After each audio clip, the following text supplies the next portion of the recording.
Brilliant. This meeting is being recorded. Oh, that's loud. Turn it down a bit. 2 seconds.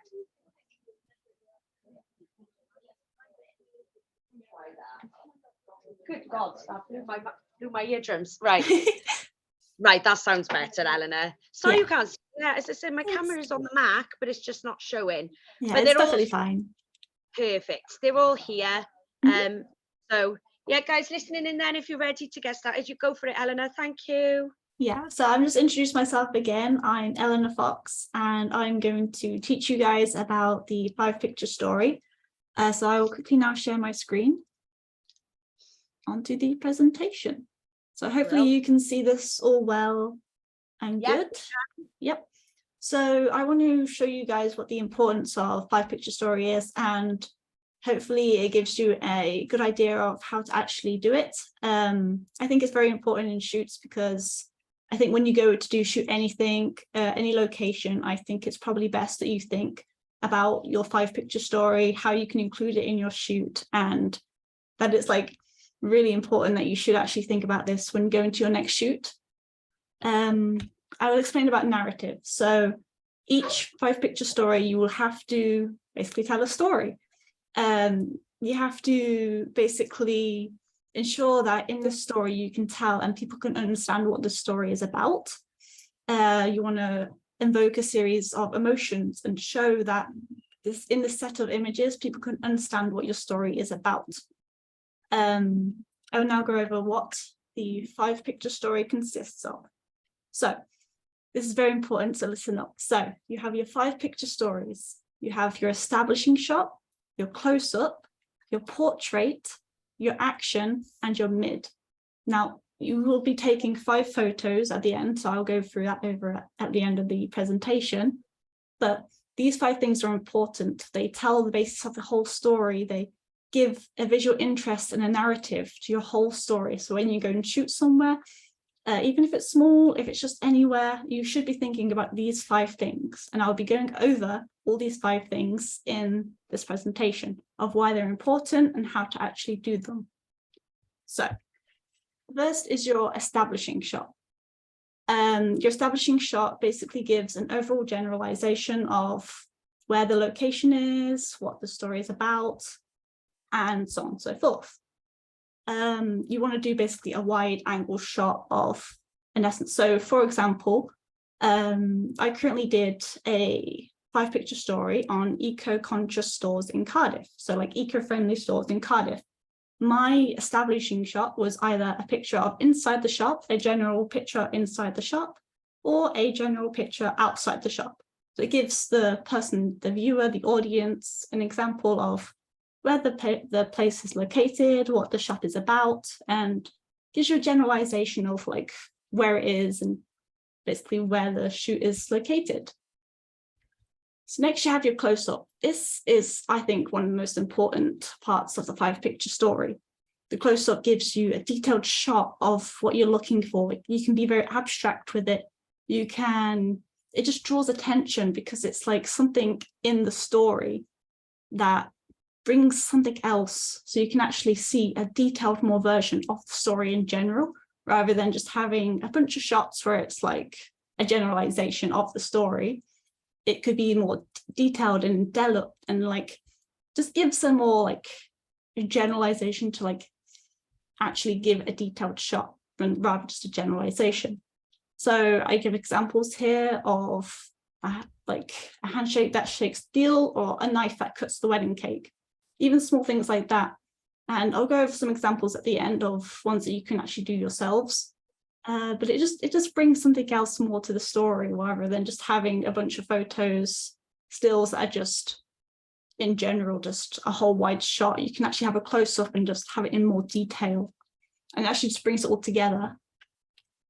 So next you have your portrait. Now, I think the portrait is actually the most that actually brings the entire story together. Your portrait will basically tell the subject. So like if I use my example before of the eco-conscious stores, I was doing portraits of the owners, and this just gave a more depth and be like, yes, there's a person, and people give more character to a story. So I think also while doing portraits, you should have a variety of portrait shots. So not just do one where it's just a person generally standing somewhere in a location. You should play with the location more. Basically, I don't know, go behind an object and shoot through an object, or closer to the person, or get more far away from the person. You don't have to do it. You can do different angles, shoot from below, shoot from up top.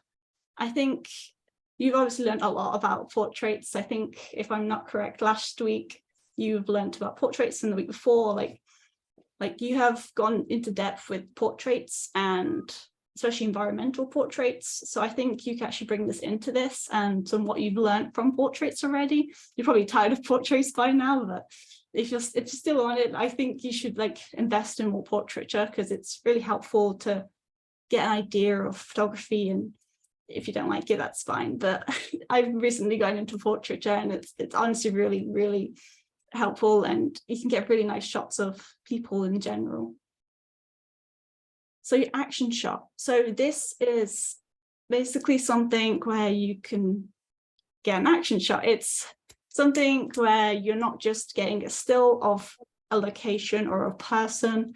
It brings character to it. It brings something else, where it's not just a picture of someone standing there.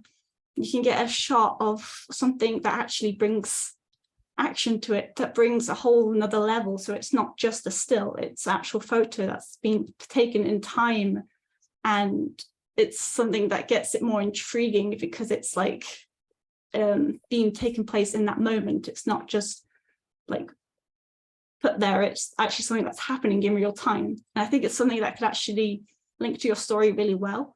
So if you choose to do something that is just something boring, you can actually add an action shot, and it actually help bring it all together, so it's not just a still. And last but not least, we have our mid shot. Now, our mid shot, or connecting shot, is something that brings it all together. It's something that tells the story through that one photo. You can also basically use it to just connect your whole like 5-picture story together, all the other like establishing in your portrait. This is something that can actually bring the whole portrait, like the whole project together when you go and shoot. So it can bring in, basically it says here, it's the essence of the image, the whole story, and it should say the whole story in this one picture.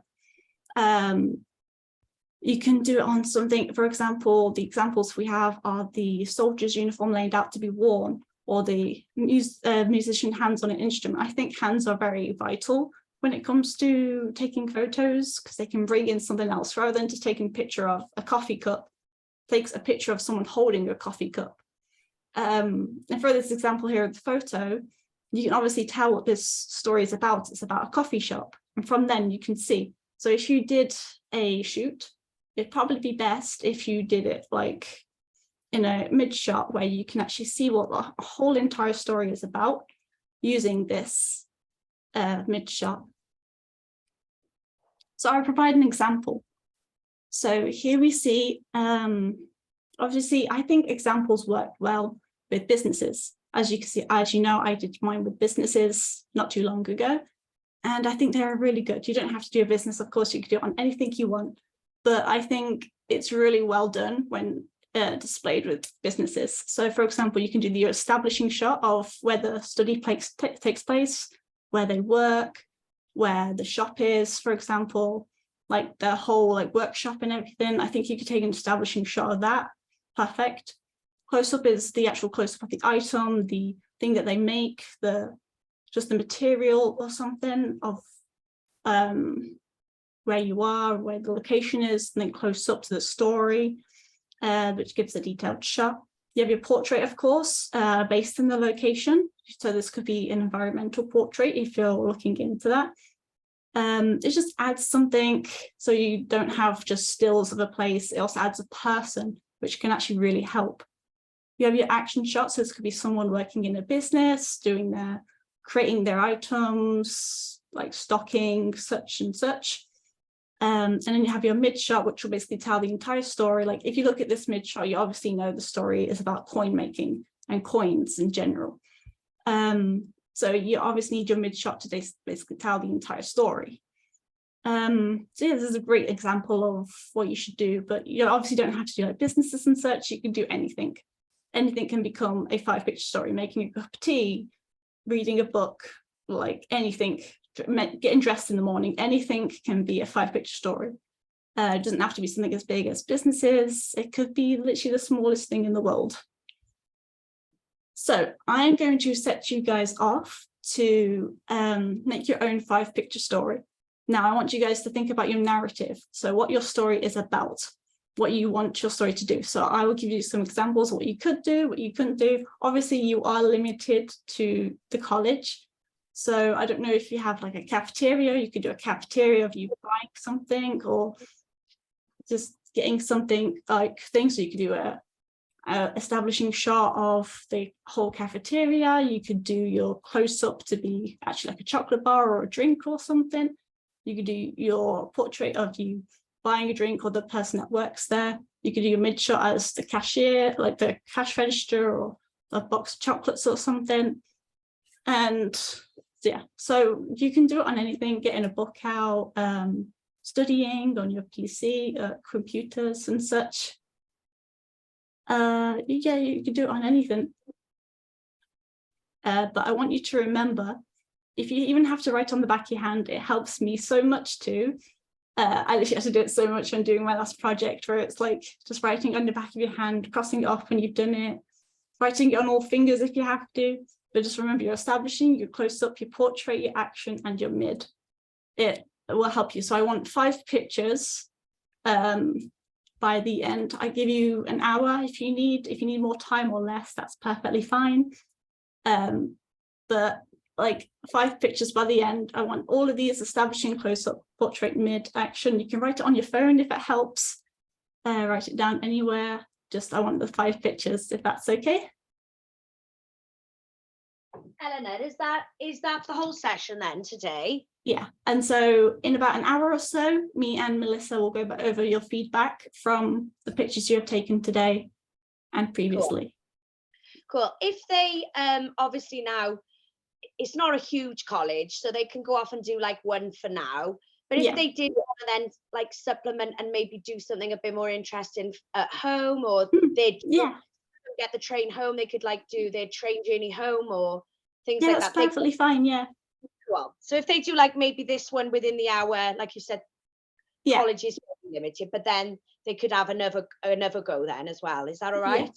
Yeah. For example, in our first year, we were told, we were very like based around like COVID and everything, so we had to do one at home. So I did mine on making a cup of tea. You could do it on brushing your teeth. You could do it on the smallest things in the world, really. At home, you're obviously more like, you've got more areas to go around rather than just being limited at college. Cool.